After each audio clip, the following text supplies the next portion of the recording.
Kannur central ജയിലിൽ നിന്നും ഭാര്യയെ ഫോണിൽ വിളിച്ച് ഭീഷണിപ്പെടുത്തി കാപ്പ തടവുകാരൻ. 1-ാം ബ്ലോക്കിലെ തടവുകാരനായ തൃശൂർ സ്വദേശി ഗോപകുമാറാണ് സെല്ലിൽ നിന്നും ഫോൺ ഉപയോഗിച്ചത്. ഇയാളിൽ നിന്നും ഫോൺ കണ്ടെത്തിയതോടെ കണ്ണൂർ ടൗൺ പോലീസ് കേസെടുത്തു. ഒന്നൊന്നുമല്ല, ഒരുപാട് നാൾ വിളിച്ചിട്ടുണ്ട്. ലാസ്റ്റ് വിളിച്ച് ഒരുപാട് വിരട്ടുകയും ഒരുപാട് മോശം വർത്താനം പറഞ്ഞപ്പോഴേക്ക് ഭാര്യയ്ക്ക് ദേഷ്യമായി. കറക്റ്റ് പോലീസ് പരാതി പറഞ്ഞു, പണി കിട്ടി. 1-ാം ബ്ലോക്കിലെ 15-ാം നമ്പർ സെല്ലിൽ നിന്നാണ് ഗോപകുമാർ തൃശൂർ ആമ്പല്ലൂരിലെ വീട്ടിൽ കഴിയുന്ന ഭാര്യയെ ഫോണിൽ വിളിക്കുന്നത്. സംഭാഷണത്തിലുടനീളം ഭീഷണിയും അസഭ്യവർഷവുമാണ്. ജയിലിലെ ലഹരി ഇടപാടിന് പണം എത്തിച്ചു നൽകാത്തതിനെ തുടർന്നുള്ള ഭീഷണിയാണെന്നാണ് ഭാര്യയുടെ പരാതി. ഹലോ, എല്ലാത്തിനുള്ള ഉത്തരം നാളെ ഈ നേരം ഞാൻ അവിടെ ഉണ്ടാവും. അയ്യോ ആയിക്കോട്ടെ, ആലോചിച്ചോ.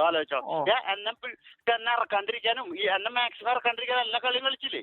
എന്ത് കളി? എല്ലാ കളി ഞാൻ വന്നിട്ട് ഞാൻ പറഞ്ഞുതരാം. നിന്നെ അടി കൊന്നിട്ട് ഇറക്കുന്നവിടുന്ന്, കൊന്നിട്ട്. എവിടെന്ന്? മറ്റന്നാ സ്ഥലം നോക്കിയോട്ടെ, നാളെ വന്നിട്ട്.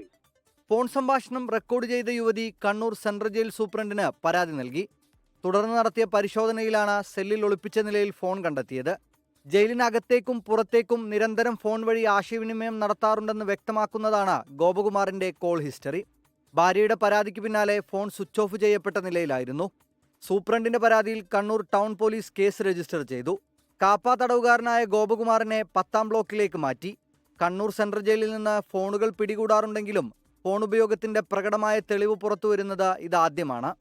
24 കണ്ണൂർ.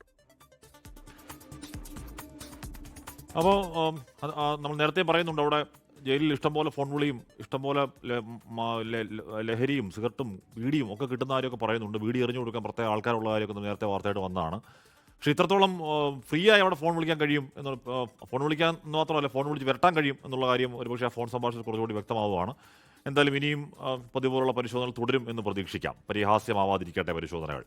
ലോകത്തെവിടെയായാലും ഏത് സമയത്തും 24 വാർത്തകളും ഓഗ്മെന്റഡ് റിയാലിറ്റി പാക്കേജുകളും എക്സ്പ്ലെയിനറുകളും വിശദമായി കാണാൻ ഞങ്ങളുടെ യൂട്യൂബ് ചാനൽ നിങ്ങൾക്ക് സബ്സ്ക്രൈബ് ചെയ്യാം.